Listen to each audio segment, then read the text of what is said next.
نحمده ونصلي على رسوله الكريم اما بعد فاعوذ باللہ من الشیطان الرجیم بسم اللہ الرحمن الرحیم۔ معزز سامعین و حاضرین و ناظرین، آج ہم تعوذ تسمیہ، اس کا لفظی ترجمہ آج ہم اس کو سیکھیں گے، اور سورۃ الفاتحہ کے کچھ فضائل آپ کی توجہ کی نظر کیے جائیں گے۔ اللہ تعالیٰ سے دعا ہے اللہ تعالیٰ ہمیں شرح صدر نصیب فرمائے اور قرآن کریم کا نور اللہ ہمیں نصیب فرمائے۔ اعوذ باللہ، میں پناہ مانگتا ہوں اللہ سے، من الشیطان الرجیم، شیطان مردود سے۔ بسم اللہ، میں شروع کرتا ہوں اللہ کے نام سے، الرحمن، بے حد مہربان، الرحیم، نہایت رحم والا۔ امام انقلاب حضرت شاہ ولی اللہ محدث دہلوی رحمۃ اللہ علیہ فرماتے ہیں، الرحمن اسے کہتے ہیں جو بغیر مانگے عطا فرمائے۔ انسان اس سے کوئی چیز نہ مانگے، طلب نہ کرے، سوال نہ کرے۔ اللہ تعالیٰ کی ذات رحمان بھی ہے، رحیم بھی ہے، تو رحمان اسے کہا جاتا ہے جو بن مانگے عطا کر دے۔ جیسا کہ بن مانگے اللہ نے ہمیں کیا کچھ نہیں دیا، ناک دیا، کان دیا، دماغ دیا، دل دیا، زبان دی، ہاتھ دیے، پاؤں دیے، تو یہ اللہ نے ہمیں اس وقت دیے جب ہمیں سوجھ بوجھ نہیں تھی، تو یہ اللہ نے ہمیں بن مانگے عطا فرمائے۔ تو یہ ہے الرحمن کا مطلب، کہ جو بغیر مانگے ہمیں دے دے، اسے کیا کہتے ہیں؟ الرحمن۔ الرحیم اسے کہتے ہیں جو سوال کرنے پر عطا کرے۔ بہت ساری چیزیں ایسی ہیں جو ہمارے پاس پہلے نہیں تھی، لیکن ہم نے اللہ سے دعا کی، اللہ نے ہمیں وہ چیزیں عطا کر دیں۔ رحمان کا مطلب بغیر مانگے جو عطا کرے، اور رحیم کا مطلب جو مانگنے پر عطا کرے۔ اس کے آگے سورۃ الفاتحہ، مفسرین اکرام نے سورۃ الفاتحہ کے کئی معنی ذکر کیے ہیں۔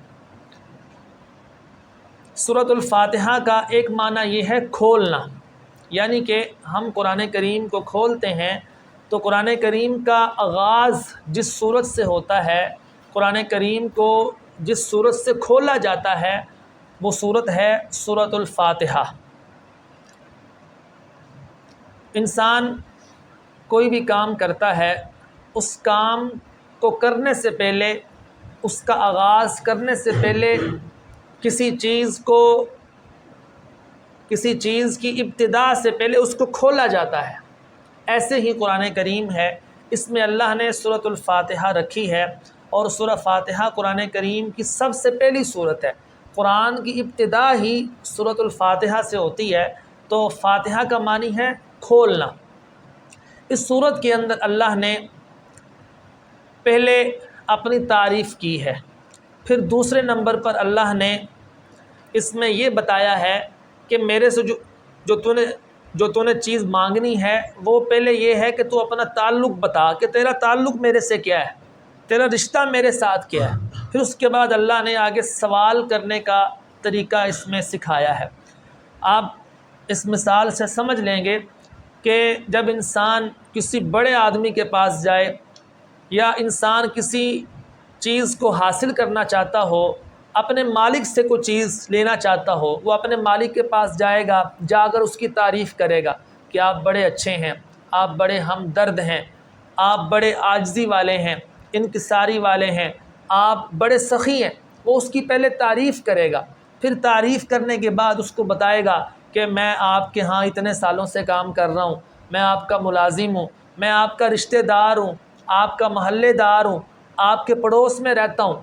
وہ اپنا تعلق پیش کرے گا، پھر تعلق پیش کرنے کے بعد وہ اپنے مالک سے سوال کرے گا کہ میرا یہ کام ہے، میرا یہ کام کر دے۔ تو ایسے ہی اللہ نے سورۃ الفاتحہ میں پہلے اپنی تعریف کی، یعنی کہ اے میرے بندے، اگر تم میرے سے کچھ لینا چاہتا ہے، پہلے میری تعریف کر، پھر تو اپنا تعلق ظاہر کر کہ تیرا میرے ساتھ تعلق کیا ہے، پھر اس کے بعد تو سوال کر۔ تو سورۃ الفاتحہ کا ایک معنی ہے کھولنا، سورۃ الفاتحہ کا ایک معنی ہے سورۃ الشافیہ۔ اس سورت کو سورۃ الشافیہ بھی کہا جاتا ہے۔ شافیہ کہتے ہیں شفا دینا، شفا دینے والی سورت۔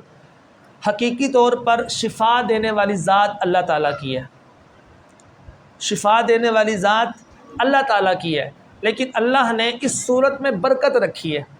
بخاری شریف صفحہ نمبر 403 پر روایت آتی ہے، حضور صلی اللہ علیہ وسلم نے صحابہ کے ایک قافلے کو کسی جنگی محاذ پر روانہ کیا۔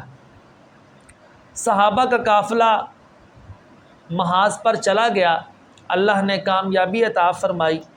جنگ سے جب واپسی ہوئی تو رات ہو گئی تھی، اندھیرا ہو گیا تھا۔ تو صحابہ اکرام کسی قصبے میں چلے گئے۔ قصبے میں جا کر انہوں نے سوچا کہ ہم اس قصبے میں چلے جاتے ہیں، گاؤں، قصبہ کہتے ہیں دیہات کو، گاؤں کو، ہم گاؤں میں دیہات میں رات گزاریں گے اور جب صبح ہوگی پھر ہم مدینہ طیبہ کی طرف اپنے سفر کا آغاز کر دیں گے۔ تو جب صحابہ کرام کا قافلہ دیہات کے اندر داخل ہوا تو قصبے والوں نے صحابہ کو رہنے کے لیے جگہ نہ دی، ان کو باہر نکال دیا۔ آج کل بھی ایسا ہوتا ہے، جو حق کی بات کرتا ہے لوگ اس کو طعنہ دیتے ہیں کہ تو وہابی ہو گیا، تو وہابی ہو گیا۔ ایسے ہی صحابہ کے دور میں بھی یہی کام تھا کہ جو حق کی بات کرتا تھا لوگ ان کو برا بلا کہتے تھے، ان پر الزام تراشیاں کرتے تھے، تو ان کو یہ کہہ کر گاؤں سے باہر نکال دیا۔ جب گاؤں سے باہر نکالا تو صحابہ کرام گاؤں سے باہر نکل آئے، باہر آ کر انہوں نے اپنا ایک خیمہ لگایا اور وہیں پر سارے صحابہ اپنی چادریں بچھا کر سو گئے کہ ہم رات گزارتے ہیں، جب صبح ہوگی پھر ہم یہیں سے اپنے سفر کا آغاز کر دیں گے۔ جب صبح ہوئی تو جس گاؤں کے وڈیرے نے، رئیس نے، سردار نے صحابہ کے قافلے کو وہاں پر رکنے نہیں دیا بلکہ باہر نکال دیا، اس کے ساتھ معاملہ یہ پیش آیا کہ راتوں رات اس کو کسی زہریلے جانور نے کاٹ لیا۔ تو اس وڈیرے کے جو آگے پیچھے لوگ تھے انہوں نے سارے انتظام کیے کہ جو زہر کا اثر ہے وہ نکالا جائے۔ بڑے بڑے انہوں نے چھو منتر، دم کرنے والے انہوں نے بلائے، لیکن کسی سے وہ زہر کا اثر ختم نہ ہوا۔ بالآخر ان میں سے ایک بندہ صحابہ کرام کے قافلے کے پاس آیا اور صحابہ کرام کو آ کر کہنے لگا کہ ہمارے سردار کو رات کو کسی زہریلے سانپ نے یا جانور نے یا بچھو نے کاٹ لیا ہے، تو دم کرنا ہے، تم میں سے کوئی دم کر سکتا ہے؟ تو حضرت ابو سعید خدری رضی اللہ تعالیٰ عنہ بھی اس قافلے میں شریک تھے۔ حضرت ابو سعید خدری رضی اللہ تعالیٰ عنہ نے کہا جی میں کر سکتا ہوں۔ تو اس نے کہا چلو ٹھیک آؤ ہمارے ساتھ۔ تو حضرت ابو سعید خدری نے کہا کہ ہم دم کرنے کے عوض میں 30 بکریاں لیں گے، کیونکہ ہم 30 آدمی ہیں، ہم سارے جائیں گے، سارے جا کر دم کریں گے اور ہم 30 بکریاں لیں گے۔ تو اس آدمی نے کہا ٹھیک ہے آپ 30 بکریاں لے لینا۔ جا کر دم کیا، سب نے سورۃ الفاتحہ پڑھ کے پھونک ماری اور اس سردار کا جو زہر کا اثر تھا وہ ختم ہو گیا۔ وہ سردار کہنے لگا مجھے ایسے لگ رہا ہے جیسے مجھے کچھ ہوا ہی نہیں۔ تو جب اس کے زہر کا اثر ختم ہوا تو وہ شخص اپنا صحابہ کرام ان سے کہنے لگے اپنا وعدہ پورا کرو، جو تم نے شرط لگائی ہے کہ ہم 30 بکریاں دیں گے، ہماری شرط پوری کرو۔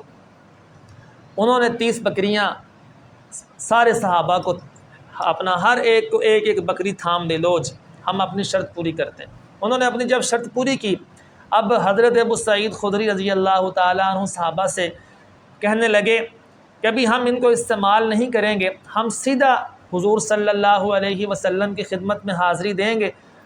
اگر حضور یہ ہمیں اجازت دے دیں گے کہ یہ ہمارے لیے حق ہے یہ ہمارے لیے حلال ہے تو ہم ان بکریوں کو استعمال کر لیں گے، ورنہ ہم دوبارہ پھر ان مالکوں کو دے دیں گے۔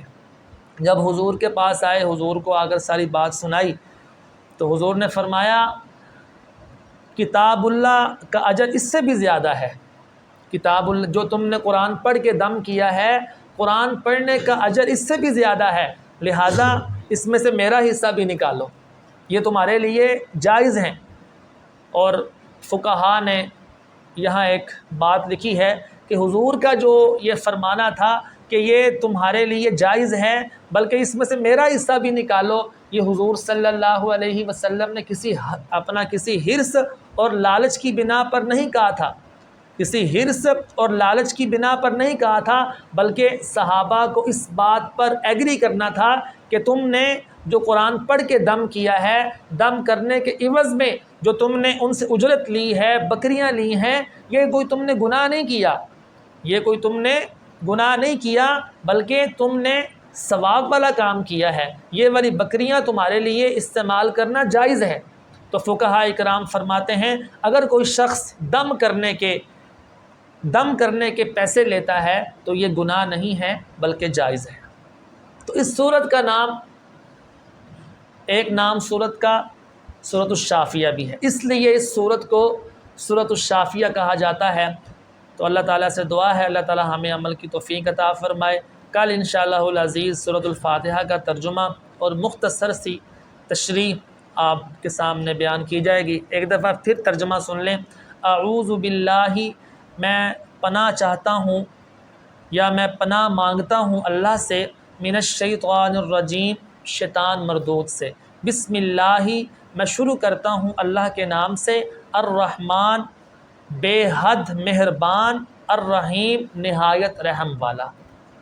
الرحمن کا معنی بے حد مہربان، نہایت، اور الرحیم نہایت رحم کرنے والا۔ الرحمن اور الرحیم کا معنی بھی آپ کو بتایا کہ رحمان کہتے ہیں کہ جو سوال کرنے کے بغیر ہی عطا کر دے، اور رحیم کہتے ہیں جو سوال کرنے کے بعد عطا کرے۔ اللہ عمل کی توفیق عطا فرمائے۔ السلام علیکم۔